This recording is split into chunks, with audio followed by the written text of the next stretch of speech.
Good morning everyone. Today we are going to discuss about the exterior of the skull. As आपको actually all the aspects of the skull has been given the demo of every part of the skull, every aspect of the skull. The norma frontalis, norma verticalis, norma lateralis and the norma occipitalis. This has already been done. Today we are going to discuss about norma basalis. When the skull is seen from the inferior aspect, then it is known as this aspect is known as norma basalis. Okay, so what are the boundaries of the norma basalis? Now, superiorly the incisors tooth, laterally the rest of the tooth, the zygomatic arch, the posterior root of zygoma and the mastoid process. Laterally and posteriorly it is bounded by the superior nuchal line. So this is the base of the skull, the boundaries of the base of the skull. For our convenience, we divide it into three parts: the anterior part, the middle part and the posterior part. Okay, now if we'll draw a horizontal line, an imaginary horizontal line in the posterior aspect of the hard palate. Now this above it, this is your anterior part. Now a imaginary line is drawn from the anterior border of the foramen magnum. Now this part is your middle part and below it this is your posterior part. The anterior, middle and the posterior part. First we'll see the anterior part. As you can see in the anterior part, first is the alveolar arches in which the tooth sockets are present, which comprises all the maxillary tooth. Now here is the hard palate. Hard palate is basically made up of the two maxillary bone, horizontal plate of maxilla bone and the two palatine bone. A cruciform suture is being seen, which is made by the two.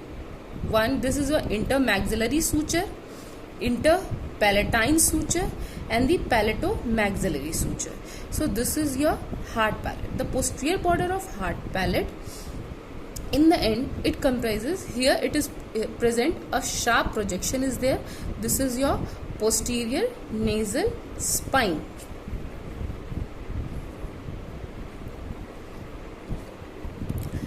This posterior nasal spine gives attachment to the musculi uvuli.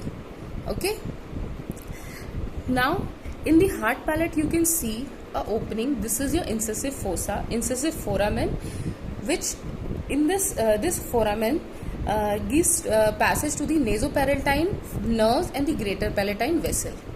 This is your greater palatine foramen, which passes the greater palatine nerves and vessels. Next is your lesser palatine foramen, which gives the passage to the lesser palatine nerves and vessels. This curve, the curved ridge which is observed here in the posterior border of hard palate, this is your palatine crest, and a part of the triangular piece of maxilla which holds the four maxillary incisor tooth. This is your premaxilla. Okay, so this is your anterior part of your base of the skull. Now we'll come to the middle part of the norma basalis.